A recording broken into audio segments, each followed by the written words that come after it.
Buen día. Dios les bendiga a todos los que nos escuchan a través de Facebook y en YouTube en todo el mundo. Es un gusto para mí dirigirme a ustedes a través de esta plataforma de empoderamiento. Mi nombre es Julia Torres, soy pastora del ministerio en la casa de mi padre en Ciudad Madero, Tamaulipas, México. En este día les hablaré de un devocional basado en el libro de Jueces capítulo 3. Y el título de este devocional es Dios envía un libertador para salvarnos. Y vamos a ver la historia de este capítulo. Jueces 3 del 1 al 2 dice así: Estas pues son algunas naciones que dejó Jehová para probar con ellas a Israel, a todos aquellos que no habían conocido todas las guerras de Canaán, solamente para que el linaje de los hijos de Israel conociese la guerra, que la enseñasen también a aquellos que no la habían conocido. Vemos que había una nueva generación que ya habían tenido su mayoría de edad y que era notorio que debían de conocer la guerra. O sea que no, Dios quería que ellos aprendieran la guerra y que no se dejaran dominar y esclavizar de sus enemigos. En el versículo 3 dice: Estas son las naciones, los filisteos, que venían bajo el dominio de los 5 gobernantes filisteos, todos los cananeos, los sidonios, los heveos, que vivían en las montañas del Líbano, desde el monte Baal Hermón hasta Lebo Amad. Verso 4. El Señor dejó a estos pueblos con el fin de poner a prueba a los israelitas para ver si ahora sí obedecían los mandatos que el Señor había dado a sus antepasados a través de Moisés. El verso 5 dice: Así que los israelitas vinieron entre los cananeos, los hititas y los amorreos, los fereceos, los heveos y los jebuseos. Pero, ¿qué cree que hicieron los israelitas? Bueno, el versículo 6 dice que se unieron en matrimonio con ellos. Los hijos de los israelitas se casaron con las hijas de esos pueblos, y los hijos de los israelitas fueron dados en matrimonio a las hijas, y los israelitas sirvieron los dioses de esas naciones. Entonces vemos que ellos se esclavizaron ahí a esos ídolos a los que ellos idolatraban. Entonces vemos que en el versículo 7 los israelitas hicieron lo malo a los ojos del Señor. Se olvidaron del Señor su Dios y sirvieron a imágenes de Baal y a los postes dedicados a la diosa Acera.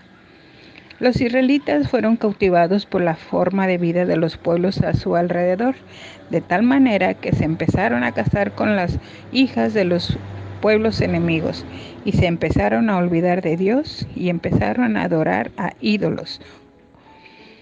¿Pero qué cree usted que provocaron en Dios?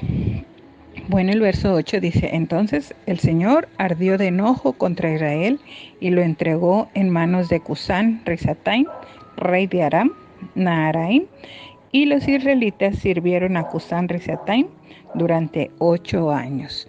Vemos que cuando desobedecen a Dios, Dios los entrega a sus enemigos y entonces ellos son esclavos. Y podemos ver que los israelitas, además de sus enemigos externos, tenían un enemigo muy difícil que era su carne, lo cual los llevó a tener relaciones en yugo desigual con las mujeres que además eran idólatras de Baal.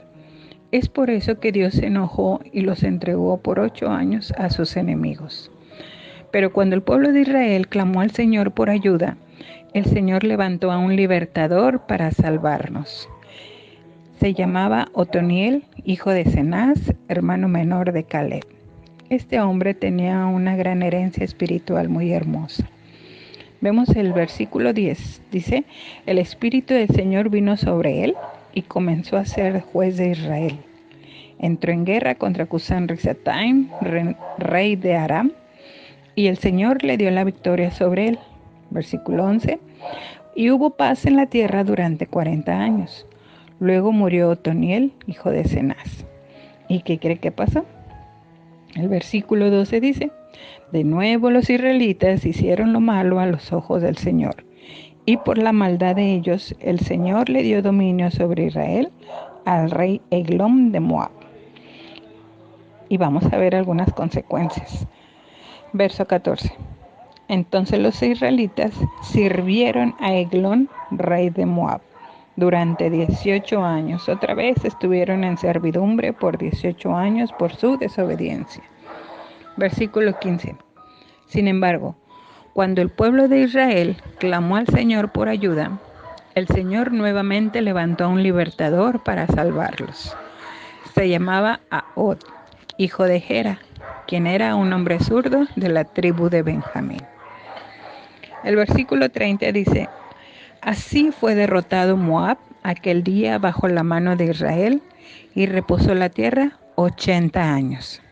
El pueblo israelita entró en la tierra prometida y vivió rodeado de algunas tribus enemigas, con la única razón para que fueran probados en fe y obediencia a todos los mandatos que les dio Dios a través de Moisés. Pero se enfrentaron con un enemigo más fuerte, que fue su carne, que los llevó a pecar y alejarse de Dios, y también a padecer la consecuencia de hacer enojar al Señor. Él los entregó a sus enemigos, pero cada que pedían ayuda a Dios, Dios levantaba un libertador. El pueblo de Israel no peleó contra sus enemigos, sino que se unieron a ellos y practicaron la idolatría y otros pecados que eran contrarios a los mandatos de Dios. Y lo peor fue que poco a poco se fueron olvidando de Dios y le dieron la espalda. Muchas veces cuando la gente está en conflictos, dificultades, aflicciones, están padeciendo dolor, a veces dicen o hacen una pregunta: ¿y dónde está Dios? ¿Dónde está Dios? ¿Por qué permite todas estas cosas? Pero la verdad es que no nos damos cuenta que tal vez nosotros hemos hecho enojar a Dios. ¿Y sabe dónde está Dios? Donde usted lo dejó, donde usted se alejó, donde le dio la espalda. A veces nosotros le damos la espalda a Dios y no nos damos cuenta. Y a veces por el dolor, la aflicción, la tribulación, nos preguntamos siempre: ¿y dónde está Dios? Pero Dios se quedó donde usted o yo lo dejamos. Esta historia se repite constantemente a través del tiempo hasta nuestros días. Dios le dio a Moisés los 10 mandamientos para su pueblo. Uno de ellos era que no adorara imágenes, no matar, no robar, no adulterar, no mentir, y otras más. Pero estos mandamientos eran para que los obedezcamos. Pero nuestro enemigo carne, el enemigo mundo, el sistema de este mundo y el diablo nos han cautivado de una u otra manera para que no llevemos a cabo lo que Dios ha estipulado en su palabra. Vemos cómo el mundo practica y pide a gritos el aborto, el feminicidio, los matrimonios desiguales, la violencia en el hogar. Se levantan altares en muchas partes para la idolatría y tantas otras maldades. Que así como en el pasado el pueblo de Israel hizo enojar a Dios, hoy nosotros hemos hecho enojar a Dios y nos ha mandado un enemigo invisible pero muy letal. ¿Sabe usted cuál es ese enemigo invisible que anda rondando en todo el mundo? Es una pandemia que ha causado temor, aflicción, dolor, desesperación. Pero en esta hora, usted y yo debemos de clamar a Dios, confesar nuestro pecado y tener un cambio de actitud, y nos volvamos a Dios. Para eso envió Dios un libertador para salvarnos, que es Cristo el Señor. En 1 Juan 1:9 dice que si confesamos nuestros pecados, Él es fiel y justo para perdonarnos y limpiarnos de toda maldad. En Juan 3:16 dice: porque de tal manera amó Dios al mundo, a usted y a mí, que ha dado a su Hijo unigénito, para que todo aquel que en Él cree no se pierda, mas tenga vida eterna.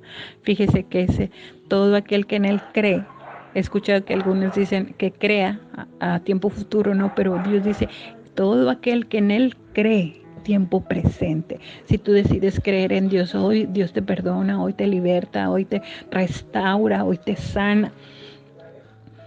Porque Dios de tal manera nos amó que dio a su Hijo unigénito, lo único que Él tenía lo dio.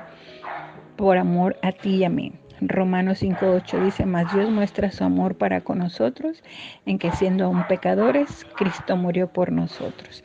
A veces la gente no quiere venir a Dios porque dice, pues tomo, pues fumo, pues hago esto, hago lo otro. Yo voy a buscar a Dios cuando me quite de pecar.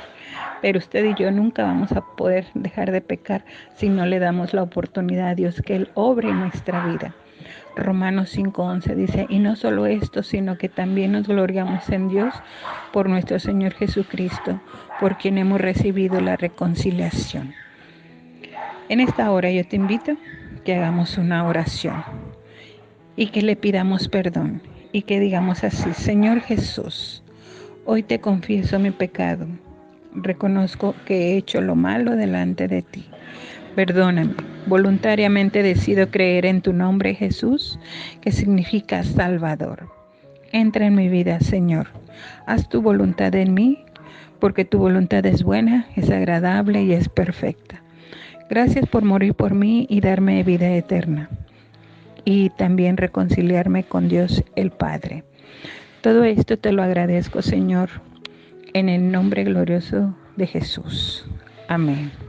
Bueno, me gustaría que nos indicaras desde dónde nos estás escuchando, dejando un mensajito y decir desde dónde nos escuchas. Déjanos un mensaje con un saludo y te amamos en el nombre de Jesús. Dios te bendiga.